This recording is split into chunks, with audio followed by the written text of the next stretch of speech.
Place d'Enfer Rochereau, dans le sud de Paris. Il est 4 heures dans la nuit de samedi à dimanche. Malgré la pluie battante, les policiers mettent en place un contrôle alcoolémie. Ils installent un sas, aucun véhicule ne peut y échapper. Tous les conducteurs vont devoir souffler. C'est très bien comme ça. Résultat 0, c'est parfait monsieur, je vous fais cadeau du bouchon et je vous souhaite une bonne fin de soirée.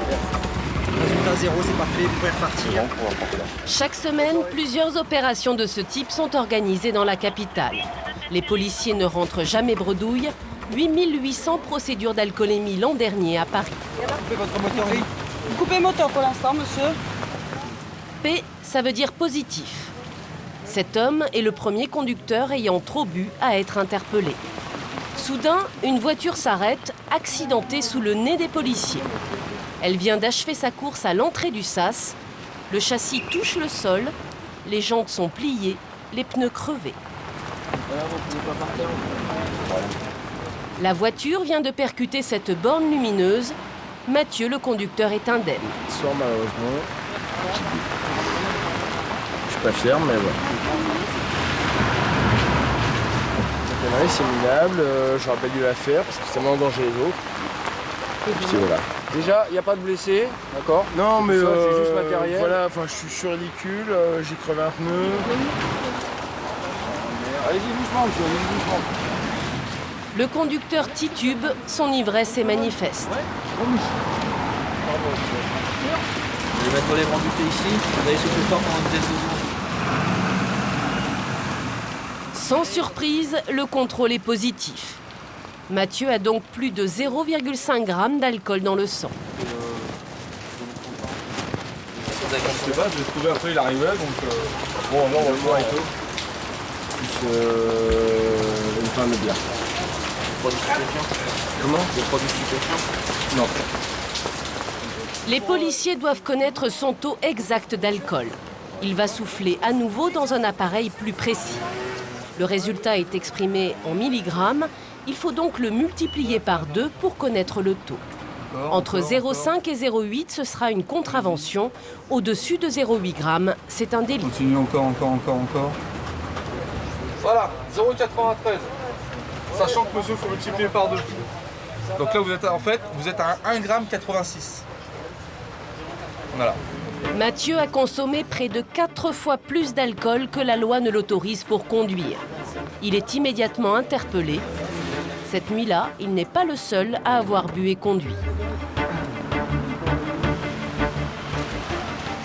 Là, actuellement, on a 5 individus avec un taux d'alcoolémie délictuelle. Dans un premier temps, ils vont être conduits à l'hôpital pour être examinés par un médecin. Et par la suite, ils seront présentés devant l'OPJ de permanence pour traiter le délit. C'est malheureusement le contexte que nous rencontrons les nuits de fin de semaine. La voiture de Mathieu prend la direction du garage. Lui va être examiné par un médecin pour s'assurer que son état est compatible avec la garde à vue. Le premier fourgon est plein. Tous sont conduits à l'unité de traitement de la délinquance routière. Il est 7h30. Mathieu est menotté depuis 3 heures. Ouais, parce que... Qu'on me retire mon permis, c'est normal. Maintenant, les menottes, 3 heures avec les menottes dans le dos. J'ai frappé personne, j'ai fait chier personne, j'ai même pas chambré le flic, ils font leur boulot. Enfin, je veux dire, c'est normal, quoi, ils font leur boulot. Ça, c'est un petit peu plus limite, on va dire. Et je commence à mieux comprendre pourquoi est-ce que certains gueulent un petit peu à propos d'humiliation dans certains cas. Le traitement est identique pour Christophe, 38 ans. Qu'est-ce que vous avez vu? J'ai bu du gin, 2 verres de gin et 2 verres de vin. Résultat, 1,32 g. Oui, voilà. Avec ce taux, le risque d'accident mortel est multiplié par 35. Vous avez pensé, quand vous avez pris votre volant, que vous étiez au-dessus du taux autorisé d'alcool ou... Oui, parce qu'au bout de 3 verres, on est au-dessus du taux, donc oui. Vous en aviez conscience en Oui, prenant le volant? tout à fait, oui. Et vous l'avez pris quand même? Oui. Qu'est-ce qui vous a motivé? Ah, c'est pas une motivation, c'est que je me sentais apte, même si c'est peut-être une erreur de ma part, à conduire, voilà. Moi, il m'est arrivé de boire plus et de me dire non, je peux pas conduire, donc je conduis pas. Je rentre dans ma voiture, j'enlève les clés sur le contact, je dors. Ce soir, je pensais, je dis bien, je pensais pouvoir être apte à rentrer. Je suis tout à fait conscient que c'est un délit. C'est pour ça qu'on se retrouve menotté, parce que ça fait partie d'un délit. On a excédé un taux, voilà, on est considéré comme des criminels. Je pense que c'est un petit peu fort, enfin, parce qu'on se sent malgré tout pas délinquant. Une deuxième fournée de conducteurs ivres arrive au commissariat. Au total, ils seront 13 cette nuit à être placés en garde à vue. Tous ont bu pour faire la fête. Si l'on observe les statistiques des accidents dus à l'alcool, on constate que dans 97% des cas, les responsables sont des buveurs occasionnels. C'est le week-end, on a des amis, on boit un petit peu sans faire d'excès, moi, ce qu'on pensait avant de se faire arrêter et qu'ils nous disent vous êtes contrôlés à temps. Mais voilà, il faut se faire plaisir aussi, on est jeunes et vu tout ce qui est bus de nuit et tout, des fois c'est pas évident non plus, ou les taxis, on est obligé, malheureusement on est obligé de prendre la voiture. Je ferais autrement, je prendrais le taxi. Vous n'aviez pas de solution pour rentrer chez vous sans conduire ce soir? Si, à moins de perdre 1h30, 2 heures, j'habite en banlieue sud et tout ce qui est noctilien ou noctambus, malheureusement, c'est pas très efficace. Pour la banlieue proche, oui, mais pour la banlieue un peu plus loin, malheureusement, on est presque obligé de prendre la voiture. Il y en a très peu, il n'y en a qu'un. Il n'y a qu'un bus, oui. Il n'y a qu'un bus. Et il met 1h30 pour aller dans les zones. Voilà. Conduire en ayant bu entraîne une perte de 6 points sur le permis. Vous connaissez bien, hein? Est-ce qu'il y a l'un de vous qui va plus avoir de points après les 6 points perdus ce soir? C'est 6 points? Ça, vous ne le saviez pas. Non, pas encore. Bah, je risque de perdre mon permis, ouais. Vous étiez à combien? Je sais peu pas. près. À la louche, il devait m'en rester 4 ou 5. Il n'y a qu'une salle de fouille pour 13 automobilistes en garde à vue. Ils sont donc invités à vider leurs poches dans le couloir avant d'entrer en cellule. Le problème, c'est que j'ai pas de bouton là. Donc j'ai ma ceinture en fait qui. Et après, on peut garder la ceinture pour l'instant. Quand vous irez en cellule, vous la lèverez. Ça marche. Au problème, j'ai un trop gros doigt. C'est pas le problème. À un moment donné, il faut du savon. Lacets, ceintures, bijoux. Une fois débarrassés de tous les objets dangereux, un à un, les automobilistes sont conduits en cellule de dégrisement. On retire vos chaussures.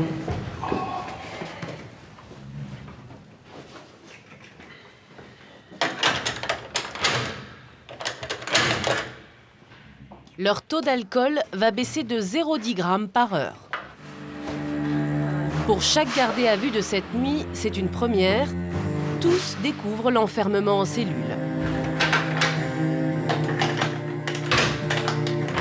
Très confortable, franchement le kiff. Il manque encore une clope, hein, mais bon. Ils vont s'endormir dans les dernières vapeurs d'alcool.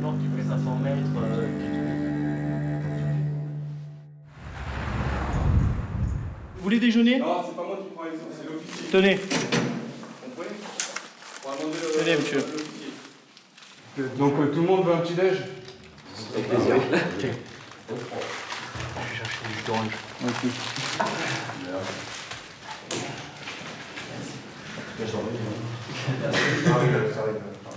Et une grande blonde, c'est possible. Oh, ça fera des souvenirs. C'est clair. Ah, ça fait chier, putain, je préfère être au pied avec une blondaise que ça. Tout seul. Franchement, la rituelle. Garçon, un café, s'il vous plaît. Et une coupe de champagne. Retour à la réalité. Une jeune femme policier va distribuer les premiers PV. Mathieu, l'accidenté, est le premier servi. Alors, vous avez un timbre d'amende pour la circulation du véhicule en sens interdit, puisque vous avez pris le boulevard Raspail en sens interdit. D'accord. Donc c'est 90 € à régler sous 3 jours. Et il y en a un deuxième, c'est la non-présentation de l'attestation d'assurance. 135 € d'amende si l'attestation d'assurance n'est pas présentée dans les 5 jours. Que va devenir leur permis de conduire? Ils le sauront un peu plus tard quand ils seront auditionnés. Et en attendant... Vous allez venir avec moi pour faire votre signalisation? Monsieur, Le chassé-croisé des automobilistes reprend. Cette fois, ils sont conduits à l'identité judiciaire. Ils y sont photographiés, mesurés, on relève leurs empreintes.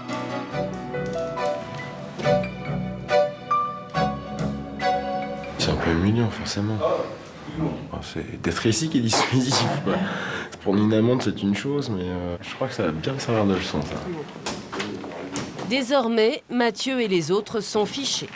On dirait pas prison break? Oui. Prison break. Nous sommes en début d'après-midi. Les esprits sont dégrisés, les auditions débutent. C'est dévalorisant, ça rabaisse, ça... On se sentirait presque criminel, plus délinquant. Voilà. On est fiché, on est suivi, on est voilà, comme tout délinquant notoire. Voilà. Maintenant, on est marqué.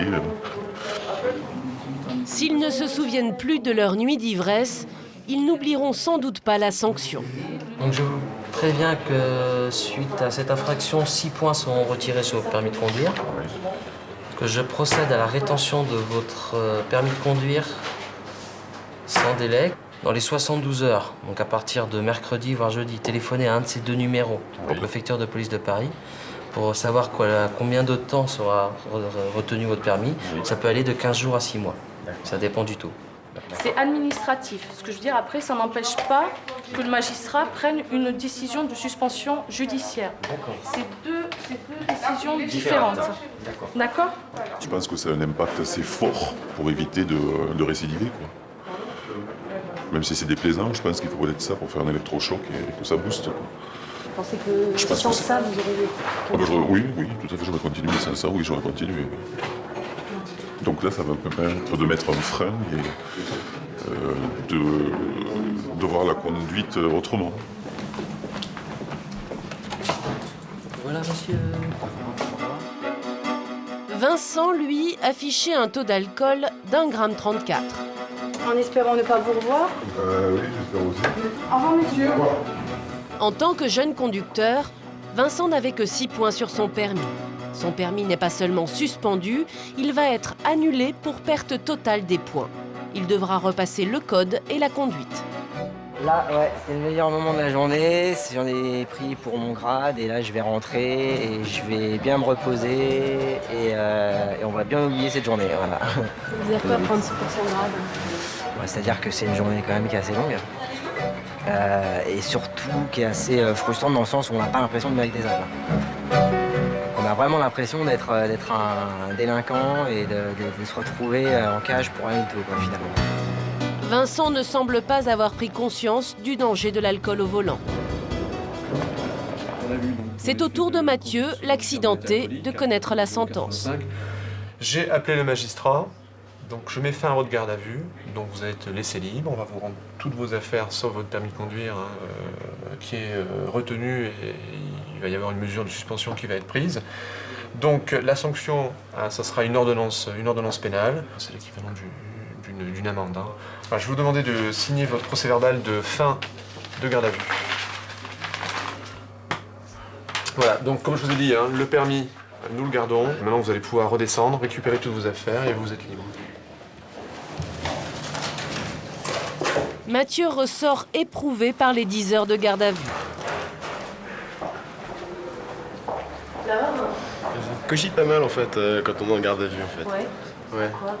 Bah déjà, le truc c'est que je me suis rendu compte qu'il y a 10 minutes dont je me souviens pas, c'est le moment où je sors du bar et le moment où je rentre dans l'estafette et où on me verbalise. Je m'en souviens pas. Et là je suis au volant. Et finalement je me dis, je me fais sucrer mon permis aujourd'hui, ça me fait chier. Mais finalement j'aurais pu shooter quelqu'un, enfin je veux dire, voilà, j'aurais pu tuer quelqu'un sur la route. Et finalement c'est peut-être... perdre mon permis ça me rendrait mal finalement.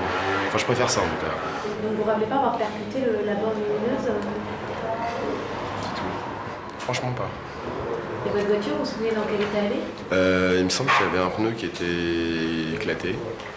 Non, il y avait plus que ça? D'accord. Oh, je vais être content. Non, franchement, voilà. Donc finalement, une bande lumineuse, c'est plutôt pas cher payé en fait.